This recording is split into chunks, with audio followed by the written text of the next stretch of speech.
Live, it's the Bison Football Show. Valley News Live and Gate City Bank present the Bison Football Show with head coach Chris Klieman. Welcome to the show, everybody. The bracket is out. We welcome to the set head coach Chris Klieman. We're going to talk about this and break it down a little bit, but the bracket is out. It's an exciting time, Coach.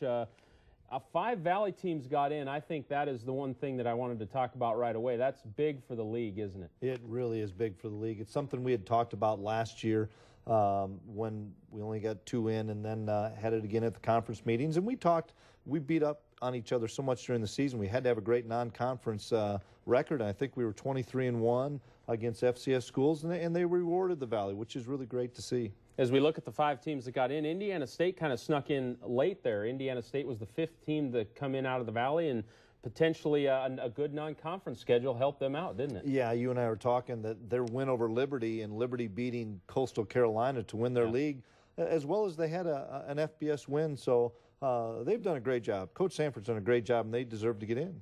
Coach, talk about Montana State and South Dakota State. That potentially is that game will be played, and that will be who we play eventually, the winner of that game. What do you think of that setup? Well, we kind of thought that was going to happen just because of how they regionalize everything, and it's a tough game probably for South Dakota State to go on the road and play Montana State, but 2 really good opponents that we'll wait and see which one Slugfest gets the win, and we'll have them here on the 6th. Hey, how big is a bye week right now? It's going to help, isn't it? Boy, it really is. We're beat up. We're banged up like a lot of teams are this time of year. It'll be nice to just have a couple of short practices this week, give them a little bit of time off, and then be back raring to go next weekend in preparation for whoever we play. Well, it's going to be an exciting time. The Bison are the 2 seed, and they will play the winner of Montana State and South Dakota State. The bracket is out. Very exciting time. But there was a game this weekend. Youngstown State was in the Fargo Dome. We're going to break down those highlights. But first, we got to get to the Gate City Bank hot seat. Punter Ben LeCompte this week. If you could have an endless supply of food, what would it be? Burritos. Nice. If you could live anywhere, where would it be? Back out in Richmond, Virginia, where my dad grew up. Love that area. Okay. Favorite thing to do away from football? Golf. Are you any good? I'm all right. Pickup, SUV, or car, what do you prefer? An SUV. Okay. What would your worst nightmare be? Getting 1 or more punts blocked in a game. Something along those lines. Who's the quietest guy on the team? Probably Jack Plankers. He's real quiet. Okay. 100 degrees or 20 below zero? 100 degrees for sure. Favorite thing about Coach Klieman? How personable he is. He really interacts with all the different position groups, and he takes pride in knowing each player personally. Describe the feeling during the tunnel walk at the Dome. Oh man, basically indescribable. I don't know, just adrenaline rush and real exciting.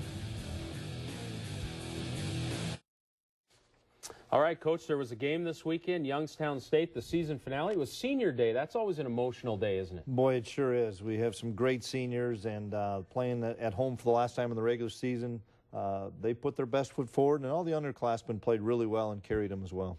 You know, did you expect Youngstown State to come out firing away? They still could have made the playoffs had they won this game. Yeah, they were a real hungry team, and we had to have a great start, and that's something we talked about all week, that if we were able to create a couple turnovers and capitalize on those turnovers, we could jump on them and then hopefully just be able to play our game after that. And I couldn't be happier for the guys the way they started the game. Well, let's break down these highlights for you. And it was senior day, and the guys running out of the tunnel. Boy, it's just a very emotional time. And there's Kyle Emanuel. What a fantastic season he is having. The Bison won the toss. You deferred. 4th play, you get a takeaway. Yeah, great play. They run a little screen. Christian comes in and strips it, and Carlton makes a big recovery. You know, the big thing with takeaways, Coach, is you want to make them pay. 4th play, after that fumble, you get an 18-yard touchdown pass. Yeah, great throw by Carson, great catch here by Zach. Good play called by Coach Polisek, and we get a big score early.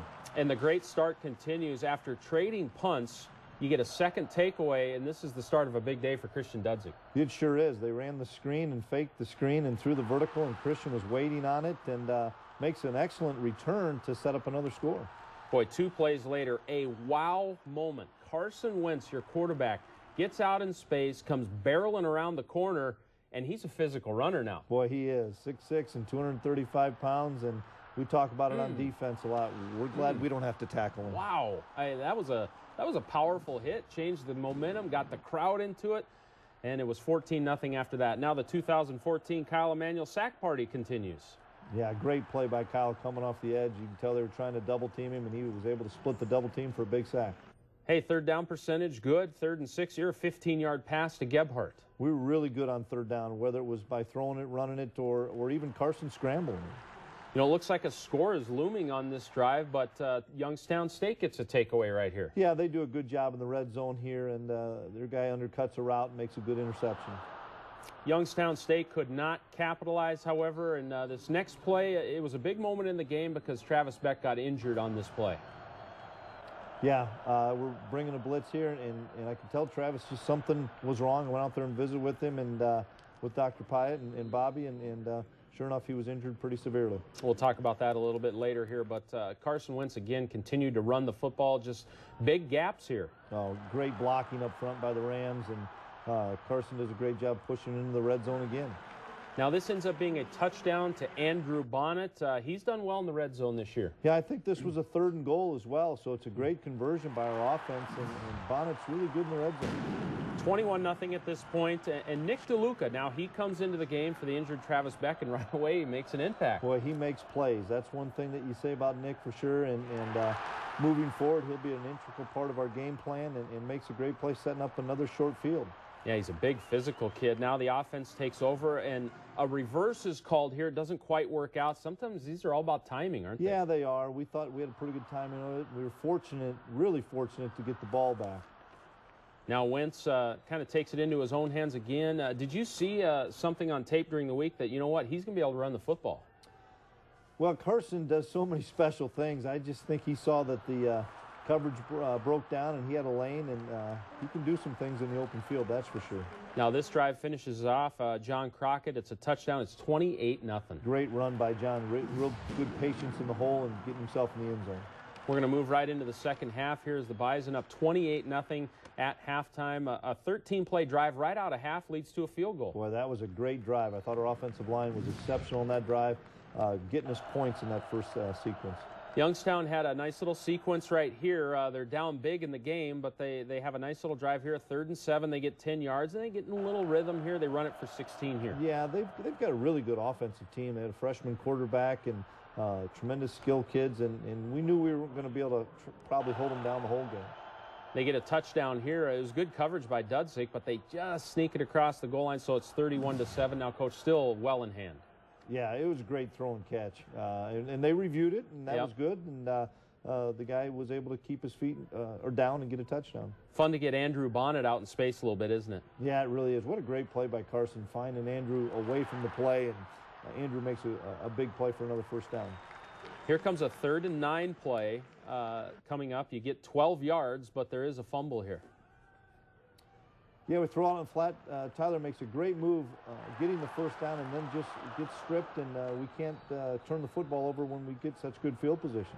Tyler Rice has some good speed, though, has a bright future. Now, Christian Dudzik, this catch on this interception, wow. Well, this was a great play. He read the quarterback's eyes, jumps in front of the route, and was able to keep his feet in bounds. Now, I think this shows it all, this next play about senior day, just the determination of these guys. Watch John Crockett move the pile here. Yeah, this is a great run, and the Rams are continuing to push everybody, and then that's a big play.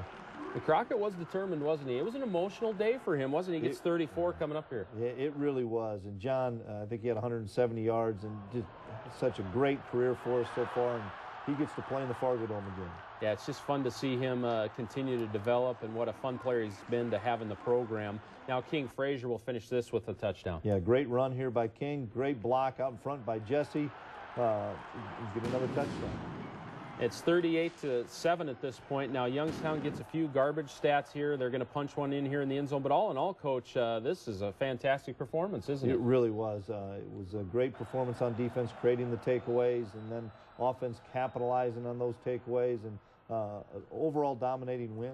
Yeah, they get the touchdown late. Didn't really matter. The 38-14 was the final. 353 rushing yards. Very, very impressive. 6 of 7 in the red zone. And Wentz was just fantastic all the way around, running and passing the football. 3 total touchdowns. Let's hear what the players had to say after the game.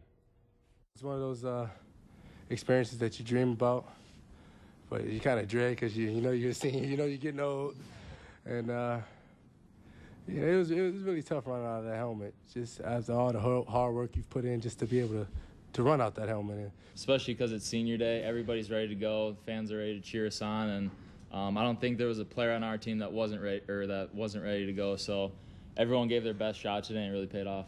Number 11, run somebody over. You know, that really gets you going when you see your quarterback, and he has that type of man, that killer mentality, and that just goes to show it starts from the top. You know, we all have a chip on our shoulder. We all have things that we realize are right in front of us that we need to accomplish, and he knows that too, and he's going to be one of the driving forces to make those things happen. I've been struggling getting it going.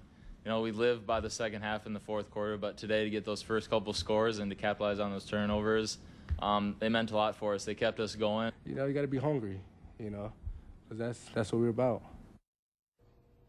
The Bison are hungry. The playoffs are here, and the bracket is set. Fun time. Well, this week's Nodak Mutual Insurance Player of the Game is senior Christian Dudzik. Dudzik was flying around the field against Youngstown. He led the team in tackles, forced a fumble, and had 2 interceptions.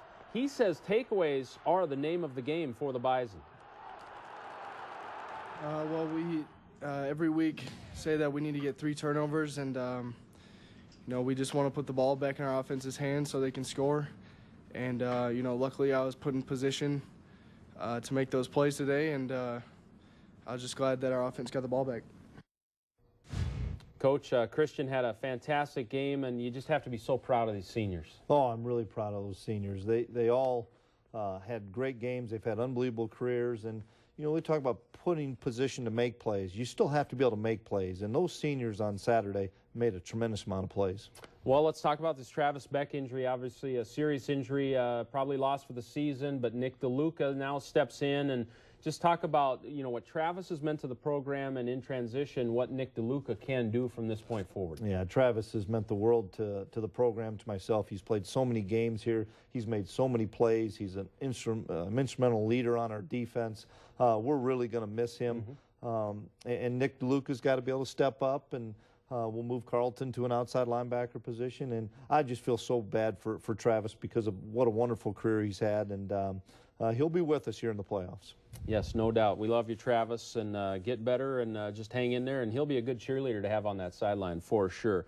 Well, coming up, this Bison football team is great on the field, but hey, off the field, they are doing some things as well. We have a heartwarming story coming up involving Esley Thornton. Stay with us.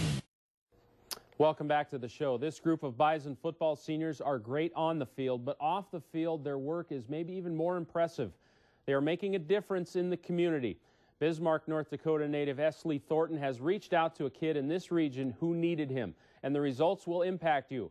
In this week's Olaf Anderson Construction feature story, we meet Ricky. This is Ricky Alt, possibly the youngest retired football player you will ever meet. A wide receiver who loves the spotlight. Very regular 13-year-old. He's an 8th grader at South Middle School, and he loves football and any sports. It's just a part of his life. A life that has revolved around one team. Bison. He's very loyal. Crockett.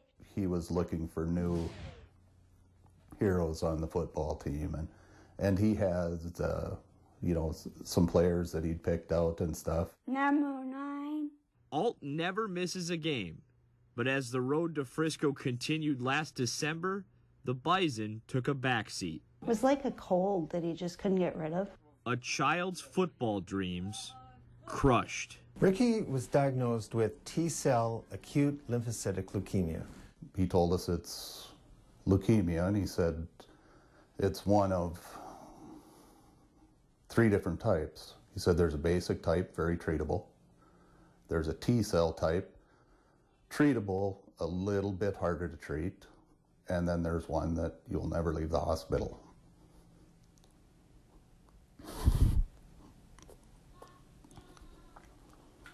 For the past 11 months, Ricky has made weekly trips to Fargo, undergoing more than 25 surgeries, along with intense chemo and radiation. The kind of leukemia that he presented with is really a very rapidly progressive disease. You go from feeling well to being extremely sick and really on the verge of death within days to weeks. But on October 6th, it was his hero that gave him new life. Ricky, how you doing, buddy? I'm the guy from the video, Esley.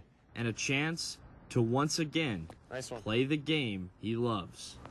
It's definitely an honor for me and a huge sense of satisfaction.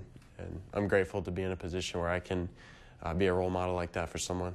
Reporting for the Bison Football Show, I'm Ryan Nelson. Nice, that's pretty good.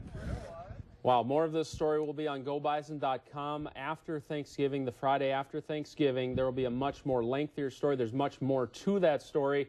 And, Coach, just talk about Esley, your players, how important community activity is. And this story in particular, Ricky, you got to meet him in the locker room as well. I sure did. Ricky's a special, special young man and great family. And it shows you a lot about our guys on and off the field. And Esley